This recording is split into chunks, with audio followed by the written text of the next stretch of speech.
अस्सलाम वालेकुम students, welcome to EIS academy. मेरा नाम है खिज़र सुल्तान।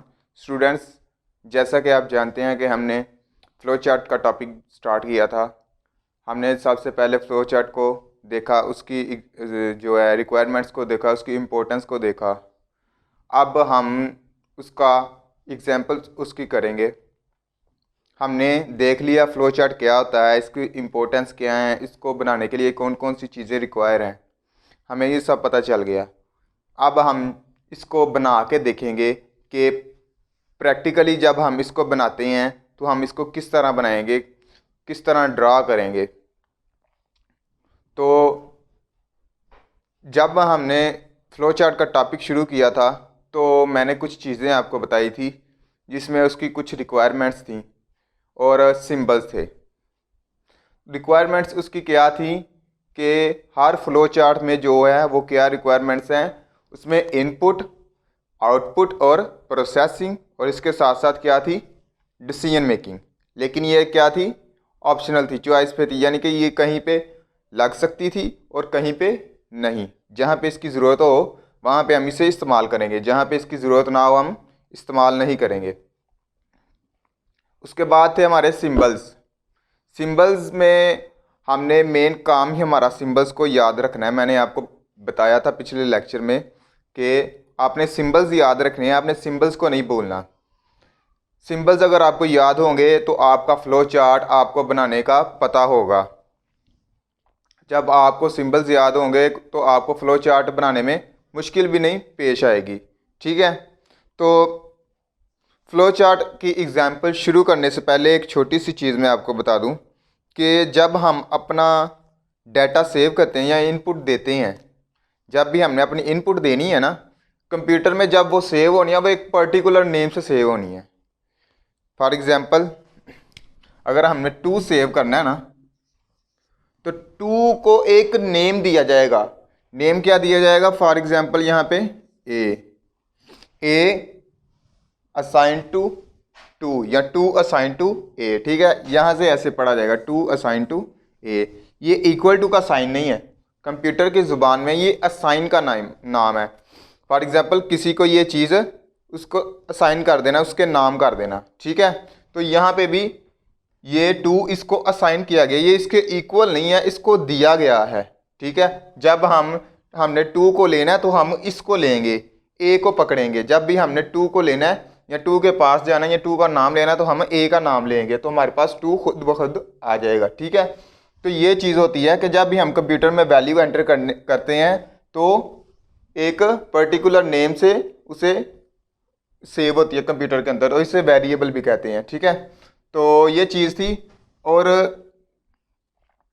जब हमने सेव करना है तो 2 नहीं सेव होना। ठीक है, यह आपने अपने ज़हन से निकाल देना कि जब भी हमने कंप्यूटर में वैल्यू एंटर करनी है तो ये 2 नहीं सेव होना, उसका एक पर्टिकुलर नेम होगा। ठीक है, ये चीज़ आपने याद रखनी है। उसके बाद हम प्रॉपर अपनी एग्जांपल्स की तरफ आते हैं। तो ये मैंने एक फ़्लो चार्ट ड्रा किया है। फ़्लो चार्ट में पहला सिंबल है ओवल सिंबल, जिससे हम क्या बोलते हैं, स्टार्ट।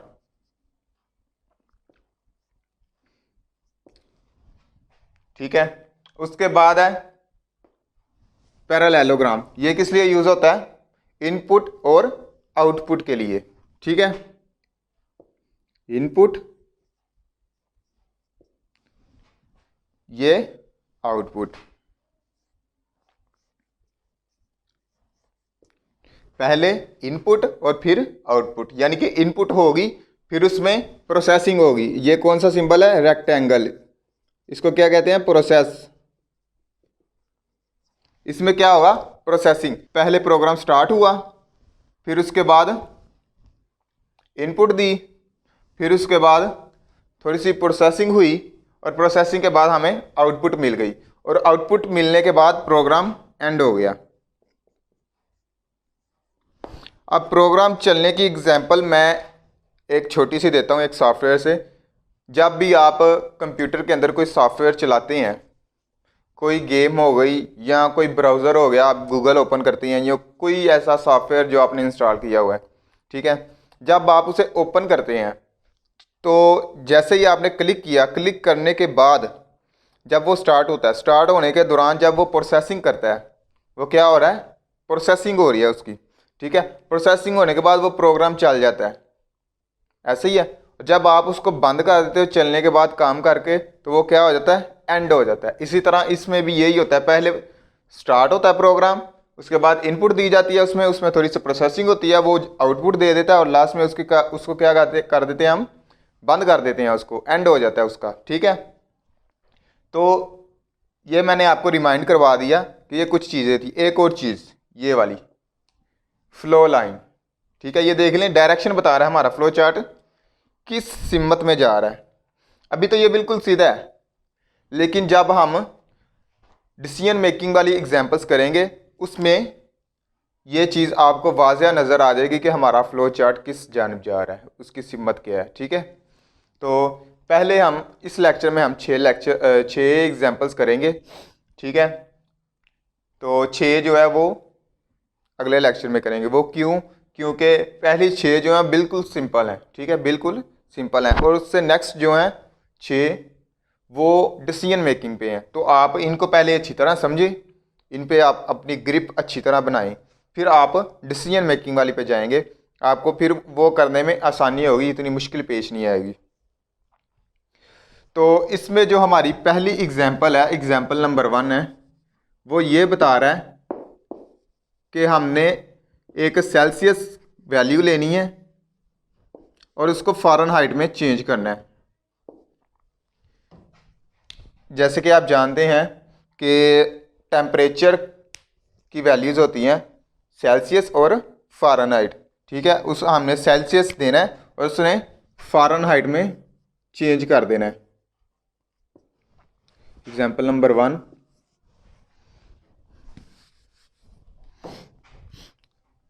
यहाँ पे देख लें, सेल्सियस इनपुट, सेल्सियस, ठीक है, खाली सी लिख देते हैं, इनपुट सेल्सियस, ठीक है, सेल्सियस की वैल्यू ऐड की। फिर सेल्सियस को जब फ़ारेनहाइट में चेंज करना है तो उसके लिए हमने प्रोसेसिंग क्या करनी है, फार्मूला लगाना है, ठीक है। फार्मूला लगा के उसको चेंज करेंगे। तो यहाँ पे भी हम क्या करेंगे, फार्मूला लगाएंगे। फार्मूला क्या होगा, एफ, फ़ारेनहाइट में चेंज करना है ना, तो ये फार्मूला आपने फिजिक्स में भी पढ़ा ही होगा। तो f is equal to, brackets के अंदर है, सी मल्टीप्लाई 9, उसके बाद डिवाइडेड बाय 5 प्लस 32, ठीक है। ये फार्मूला है उसका सेल्सियस को फ़ारेनहाइट में चेंज करने का। उसके बाद हमारे पास क्या आ जाएगी, आउटपुट, लास्ट में क्या आएगा, एफ, ठीक है। फ़ारेनहाइट, सेल्सियस की वैल्यू दी और उसने फ़ारेनहाइट में हमें रिटर्न कर दी, ठीक है, अब फ़ारेनहाइट में बना के हमें दे दी, और लास्ट में हमारा प्रोग्राम क्या हो रहा है, एंड हो गया, ठीक है। इसकी एग्जांपल इस तरह आप ले लें कि हमने एक सॉफ्टवेयर बनाना है, तो उसमें यूज़र ने क्या करना है, इनपुट देनी है सेल्सियस की वैल्यू। जब वो सेल्सियस की वैल्यू इनपुट देगा तो वो सॉफ्टवेयर क्या करेगा, उसके ऊपर कुछ प्रोसेसिंग करेगा, ये फार्मूला ही उसके अंदर लगेगा। तो फार्मूले पे वो अमल करके उसको क्या करेगा, फ़ारेनहाइट में चेंज कर देगा, और फ़ारेनहाइट में चेंज करने के बाद वो हमें आउटपुट दे देगा, ठीक है। बाद में हम क्या करेंगे, सॉफ्टवेयर को बंद कर देंगे, ठीक हो गया। ये बंद करने का और ओपन करने का जो प्रोसेस है वो यूज़र खुद करेगा, प्रोग्राम ऑटोमेटिक बंद नहीं होगा अगर उसमें कुछ फंक्शन होंगे तो, ठीक है। तो ये क्या होगा, एंड हो जाएगा, हमें वैल्यू दे के हम उसको बंद कर देंगे। और उसके बाद हमारे पास एग्जाम्पल नंबर 2 है, जिसमें हमने ये बताना है कि एक्सेलरेशन है एक मूविंग ऑब्जेक्ट का, ठीक है। मूविंग ऑब्जेक्ट से मुराद एक ऑब्जेक्ट मूव कर रहा है। फॉर एग्जांपल एक कार है जो मूव कर रही है, चल रही है, हमने उसका एक्सेलरेशन मालूम करना है। और एक्सेलरेशन कैसे मालूम करते हैं, फोर्स को मास के साथ डिवाइड कर देंगे, तो डिवाइड करने के बाद हमारे पास क्या आएगा, उसका एक्सेलरेशन आ जाएगा। इसी तरह हम यहाँ पे करेंगे, इनपुट देंगे मास और फोर्स, ठीक है, मास और फोर्स की वैल्यू हम उसे देंगे। वैल्यू देने के बाद वो उसके पास ये फार्मूला होगा, वो इस फार्मूले पे अमल करने के बाद हमें आउटपुट देगा। फार्मूला क्या होगा, acceleration is equal to force over mass, या फोर्स डिवाइडेड बाय मास, ठीक है। फोर्स को मास से डिवाइड कर देगा वो, तो हमारे पास एक्सेलरेशन की वैल्यू आ जाएगी, आउटपुट में वो हमें एक्सेलरेशन दे देगा। ठीक है, ये था छोटा सा प्रोग्राम था ये भी। तो हमने मास को और फोर्स को क्या करना था, डिवाइड करके एक्सेलरेशन में चेंज करना था, या फिर आप ये कह लें कि हमने एक्सेलरेशन की वैल्यू फाइंड करनी थी। तो उसने फोर्स को मास के साथ डिवाइड करके हमें एक्सेलरेशन की वैल्यू दे दी। ठीक है, और उसके बाद हमारे पास एग्जाम्पल नंबर 3 है, जो कि इसमें हमने ये बताना है कि हमने वैल्यू फाइंड करनी है क्यूब की, क्यूब के वॉल्यूम की। ठीक है, क्यूब के वॉल्यूम की हमने वैल्यू फाइंड करनी है। और वो हम किस तरह कर सकते हैं, वो हम इस तरह कर सकते हैं कि हमने इनपुट में क्या करना है, उसको एजेस देने हैं, क्यूब के एजेस देने हैं। ठीक है, क्यूब के एजेस देंगे, एजेस को फिर वो क्या करेगा, उन एजेस को आपस में मल्टीप्लाई कर देगा। मल्टीप्लाई करने के बाद वो हमें वॉल्यूम दे देगा। ठीक है, उस क्यूब का वॉल्यूम दे देगा। अब एजेस यहाँ पे क्या है, एजेस यहाँ पे हाइट, विड्थ और लेंथ है। ठीक है, लेंथ विड्थ हाइट। ये देखें, जैसे यहाँ पे एक क्यूब बनाता हूँ मैं,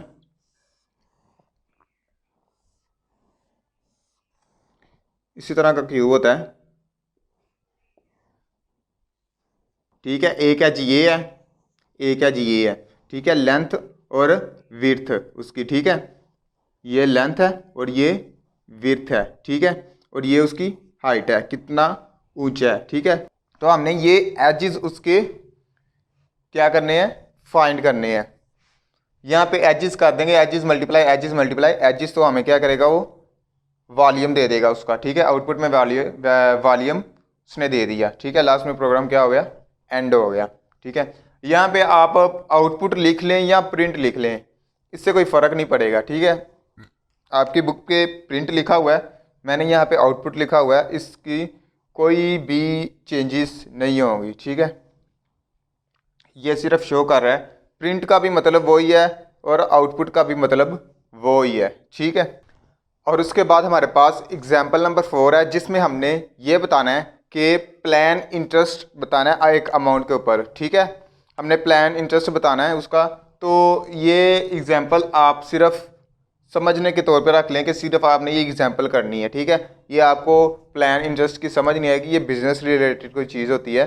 तो आपने सिर्फ ये एग्जाम्पल ही अपने जहन में रखनी है, ये एग्जाम्पल को समझ लेना है। तो एग्जाम्पल क्या है इसमें कि हमने इनपुट देनी है अमाउंट, रेट और ईयर। ठीक है, वो ये कह रहा है कि ये कुछ अमाउंट है, उसका रेट इंटरेस्ट फाइंड करें कि सालों के अंदर, कि कितने सालों के अंदर उसका क्या इंटरेस्ट होगा, क्या रेट होगा। ठीक है, तो पी आई यहाँ पे लिखा हुआ है, इससे मुराद है प्लान इंटरेस्ट। क्या मुराद है, प्लान इंटरेस्ट। ठीक है, प्लान इंटरेस्ट यहाँ पे लिखेंगे उसका, तो उसका फार्मूला क्या है, ए फॉर अमाउंट। ठीक है, अमाउंट मल्टीप्लाई रेट ओवर 100, ये फार्मूला ये आपने याद रखना है। मल्टीप्लाई ईयर, यानी कि कितनी अमाउंट है, उसका रेट क्या है और उसके कितने साल हैं, 2 साल, 3 साल या 4 साल, या कितने साल हैं उसके। ठीक है, उसके बाद आउटपुट दे रहा है वो प्लान इंटरेस्ट। ठीक है, पहले हमने उसको वैल्यूज़ दी जो उसने हमें दी हुई हैं। ठीक है, उसके बाद उसने उस पर थोड़ी सी प्रोसेसिंग की, प्रोसेसिंग करने के बाद उसने हमें आउटपुट दे दी। ये थी हमारी एग्जाम्पल नंबर 4। और उसके बाद हमारे पास एग्जाम्पल नंबर 5 है, जिसमें वो ये कह रहा है कि ये नंबर्स हैं, कुछ उसने नंबर्स दिए हुए हैं और वो कह रहा है इनको सम करो, इनकी प्रोडक्ट फाइंड करो, यानी कि इनको मल्टीप्लाई भी करो, इनकी एवरेज भी फाइंड करो। ठीक है, तो हमने क्या करना है, यहाँ पे उसकी सम, प्रोडक्ट्स और एवरेज फाइंड करनी है। तो वो किस तरह करेंगे, यहाँ पे मैंने नंबर्स कुछ दिए हुए हैं, N1 N2 और N3। आपकी बुक पे जो है उसने 5 नंबर तक दिए हुए हैं, N0 N1 N2 N3 और N4 और N5। ठीक है, 6 नंबर दिए हुए हैं। तो यहाँ पे मैंने सिर्फ 3 यूज़ किए हैं। ठीक है, यहाँ पे क्या किया है, पहले इनपुट दी है N1 N2 और N3, उसके बाद सम, ये देख लें प्रोसेसिंग, 3 काम हो रहे हैं प्रोसेसिंग में। ठीक है, क्या काम हो रहे हैं, 3, सम, प्रोडक्ट और एवरेज, 3 काम इकट्ठे हो रहे हैं। तो सबसे पहले क्या होगा, सम होगा। सम में क्या होगा, N1 plus N2 plus N3, यानी कि तीनों वैल्यूज़ ऐड हो जाएंगी। उसके बाद प्रोडक्ट की बारी आएगी, प्रोडक्ट में क्या होगा, तीनों वैल्यूज़ मल्टीप्लाई हो जाएंगी, N1 multiply N2 multiply N3। उसके बाद एवरेज है, एवरेज क्या करनी है, उसकी फाइंड करनी है। तो एवरेज के लिए आपको पता है कि फार्मूला एवरेज का क्या होता है कि तीनों वैल्यूज़ जो जितनी भी वैल्यूज़ होती हैं उनको आपस में मल्टीप्लाई करते हैं और उनकी जितने वो नंबर्स होते हैं, जितनी वैल्यूज़ होती हैं, फॉर एग्जांपल यहाँ पे 3 वैल्यूज़ हैं तो मैंने 3 से डिवाइड कर दिया, ठीक है। n1 n2 और n3 3 वैल्यूज़ हैं तो मैंने क्या किया, उनको 3 से डिवाइड कर दिया। आपकी बुक पे 6 हैं तो उन्होंने क्या किया, 6 से डिवाइड कर दिया, ठीक है। जितनी वैल्यूज़ हैं उनको मल्टीप्लाई करना है और उसी के नंबर्स के साथ जितने वो वैल्यूज़ हैं उतनी वैल्यूज़ के साथ उसको डिवाइड कर देना है। उसके बाद आउटपुट में हमें सम, प्रोडक्ट और एवरेज मिल गई, ठीक है।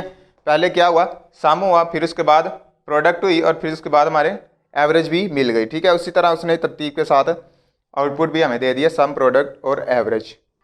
और उसके बाद हमारे पास जो 6th और लास्ट एग्जाम्पल है इस लेक्चर की, यानी कि जो सिंपल एग्जाम्पल है उसकी जो लास्ट एग्जाम्पल है वो ये है कि उसमें हमने उसको एरिया देना है, एरिया फाइंड करके देना है एक पैरेललोग्राम का, ठीक है। ये क्या है, पैरेललोग्राम। ये वाली जो पैरेललोग्राम है इसका एरिया फाइंड करके देना है कि इसका एरिया कितना है, ठीक है। उसके लिए हम क्या करेंगे कि बेस को हाइट से मल्टीप्लाई कर देंगे, उसकी कितनी बेस है और उसकी हाइट कितनी है, उसको क्या करेंगे आपस में मल्टीप्लाई कर देंगे तो हमारे पास एरिया आ जाएगा, ठीक है।